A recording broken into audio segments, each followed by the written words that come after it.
How's it going, beeps and boops? Another beautiful day here on Bot Talk. I'm your host, David Borman. Let's jump right into that market. Yeah, so Bitcoin's dipping. Looks like we just broke, or we're breaking 8,000 right now. It's kind of hitting this support zone, and it might hold on 8,000. We're 79.5 right now, so we'll see what happens. It looks like it wants to hold for the time being, at least. So yeah, I hope this is kind of, this isn't a big deal. This is kind of what I was saying. We needed to get back here. I already have it set up on the daily and logarithmic here, but basically we're probably going back to this trend line. I talked about this in my other video the other day. Maybe not quickly. I'm not saying predicting we're going to crash through this support zone and go down to what I guess would be somewhere in the 6,000 range. Like I said, going kind of sideways to this line could be the healthiest thing. Watch for us to hold on 8,000, at least it's a possibility, and see some sideways action between maybe 8 and 9. If we do break down, that's very real. Then there's the next support really is at about 7.1 around here in this Fibonacci level. If we lose that, then a direct drop towards this line is probably pretty likely. I just don't know that it's going to happen immediately. We already lost this the 200-day moving average. So these last levels of support are kind of what we got, but I do think there's a reasonable chance that they'll hold, but don't quote me on that. It could drop further, but it wouldn't surprise me to see some support, some sideways action, at least for a while. I don't think it's going to drop too quickly, but watch me be wrong. Anyway, either way, don't worry too much. I've said it before. I'll say it again.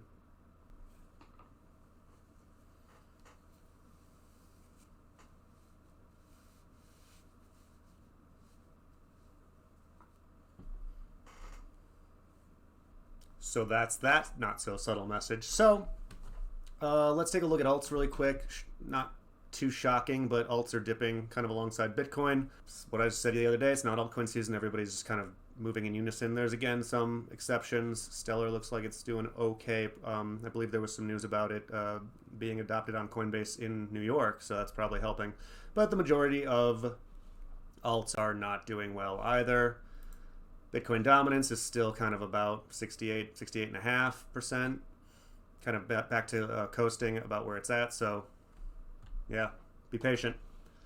On that note, actually really quick, I did want to, before we fully go into news, I just wanted to mention how I'd like to congratulate Tether for making it into the number 4 spot on by market capitalization, beating out Bitcoin Cash. Nothing against Bitcoin Cash, just I always like to notice when something shakes up in the top 5 or so, top 10. Tether's a little bit of a controversial coin. If you don't know about Tether, it's a stable coin. I'm sure a lot of you do, but some of my viewers, if you're not as crypto-oriented, it's a stable coin. It means it's pegged to the US dollar. So one Tether within a pretty narrow margin should always be equal to $1 US, making it a little bit easier to trade with. Trading into back and forth from crypto to fiat can be, without getting into it, a little complicated. There's certainly tax considerations. Trading to there's other stable coins, but all that means is they're pegged to the US dollar or some other currency.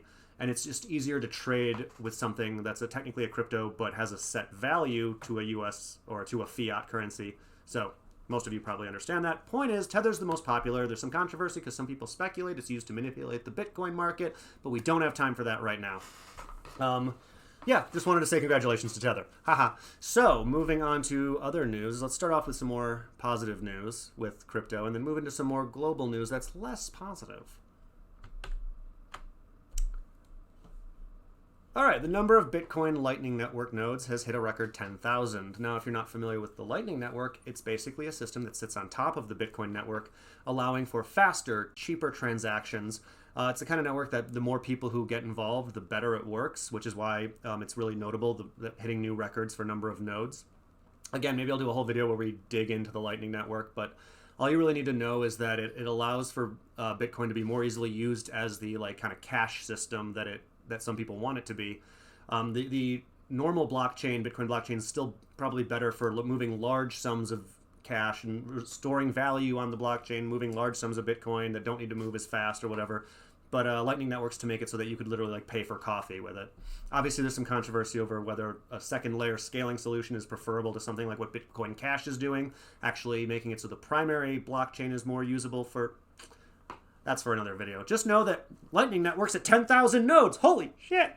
So, I'm optimistic about the Lightning Network, honestly, but we'll see what happens. All right, what else?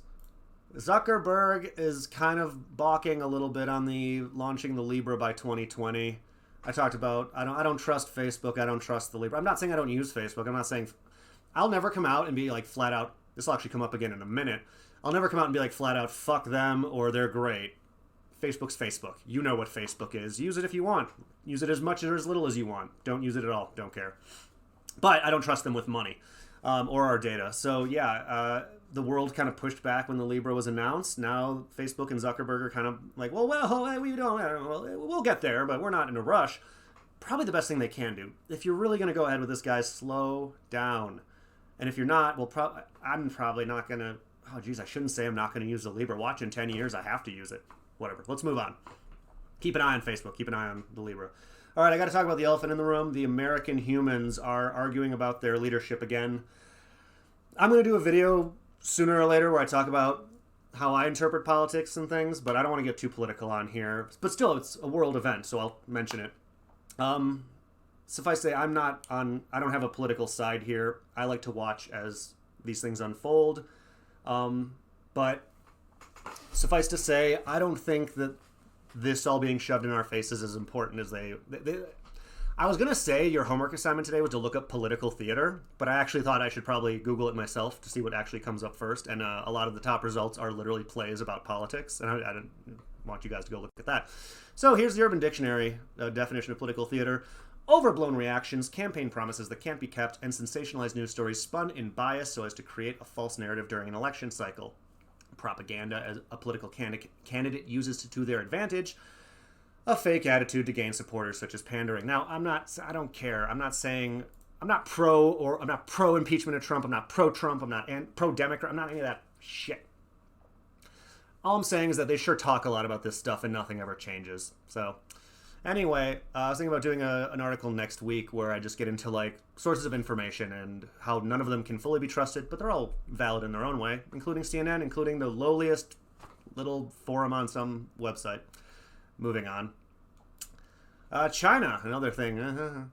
China's new super camera can instantly pinpoint specific targets among tens of thousands of people. Cool. Basically a camera that is so high resolution and 360 that they could deploy it in like a stadium of people and they can see enough facial information on every individual so they could identify them in seconds. Well, that's awesome technology, and I know that China, with its strong human rights record, is going to use that to the best of the most. Oh God. So yeah, just be aware. This is the kind of technology we're looking at in this. Don't. I'm not going to say don't fight against it. I'm not saying embrace it, but I just want you to be informed that this is the type of technology we're dealing with. This is the world we're living in and moving forward in. Everything will be observed by somebody. That's probably already happening, but I'm not trying to be too paranoid. Just live your lives. Enjoy yourselves. I know I am. So yeah, that'll about do it for that. All right, everybody, that should about wrap it up for today. I'll be back next week on Monday with some more headlines and some more opinions. Also, next week, maybe Wednesday, I'm going to shoot for a slightly more involved video, more of a discussion video. I'm probably going to talk about, like I mentioned, how I approach sources of information, both mainstream and counterculture and everything in between. Or something to that effect. But we'll see. We'll get there. Until then, thank you for watching. Thank you for everything. Love you all. And let's build the robot revolution together, friends.